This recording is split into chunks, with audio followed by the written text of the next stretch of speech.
ते कारभारीन चौरंगाच्या खुरा.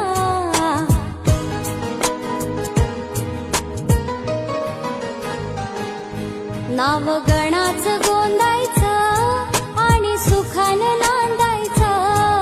गाव देवाच्या हुकुमानं नात नव्यानं सांधायचं. भेट दिली ही गाव देवानं, भेट दिली